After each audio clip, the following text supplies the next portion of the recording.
राही के साथ बदतमीजी करने पर अनुपमा ने चढ़ा गौतम को जोरदार थप्पड़ और सिखाया सबक। और यहीं पर आएगा सीरियल अनुपमा में जबरदस्त ट्रैक। जी हाँ दोस्तों, अब शो के अपकमिंग ट्रैक में आप देखेंगे कि जहां राही अपने हाथों पर प्रेम के नाम की मेहंदी लगवा लेती है, तो वहीं राही को प्यास लगने लगती है तो वो खुद ही पानी पीने के लिए चली जाती है। जहां राही काफ़ी ज़्यादा खुश होती है और प्रेम के ख्यालों में खोई हुई होती है कि तभी इसी दौरान वो गलती से गौतम से टकरा जाती है। तो वहीं गौतम की गंदी नजरें राही पर पड़ जाती हैं और वो मौके का फायदा उठाता है, राही से अकेले में बदतमीजी से पेश आने लगता है।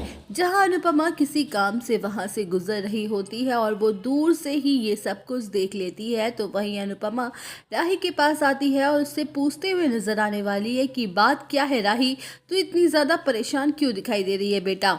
जहां राही अपनी माँ को देखकर इमोशनल हो जाती है और रोते हुए सारी बात बता देती है कि कैसे गौतम ने उसके अकेलेपन का फायदा उठाया और उसके साथ बदतमीजी करने की कोशिश भी कर रहा था। वेल, अब शो के अपकमिंग ट्रैक में आप देखेंगे कि जहां अनुपमा राही के साथ हुई इस बदतमीजी को बर्दाश्त नहीं कर पाएगी और सीधे सीधे गौतम के पास जाके सबके सामने उसे जोरदार थप्पड़ जड़ देती है। तो वहीं पूरा का पूरा कोठारी परिवार शॉक्ड हो जाता है और जिसके बाद मोटी बा का गुस्सा अनुपमा पर फूट पड़ता है और वो चिल्लाते हुए अनुपमा से कहते हुए नजर आने वाली है कि अनुपमा जी, आपकी हिम्मत कैसे हुई हमारे दामाद पर हाथ उठाने की, आपने बहुत बड़ी गलती कर दी है। तो वहीं अनुपमा साफ साफ कहते हुए नजर आने वाली है कि माफ कीजिएगा, पर आपके दामाद की हरकतें ही थप्पड़ खाने लायक है। इसने मेरी बेटी के साथ जो घटिया हरकत की है उसके लिए ये थप्पड़ बहुत छोटी सी बात है। अगर किसी और ने ये घटिया हरकत की होती तो मैं उसकी आंखें ही नोच लेती। वेल, अब शो के अपकमिंग ट्रैक में आप देखेंगे कि जहां गौतम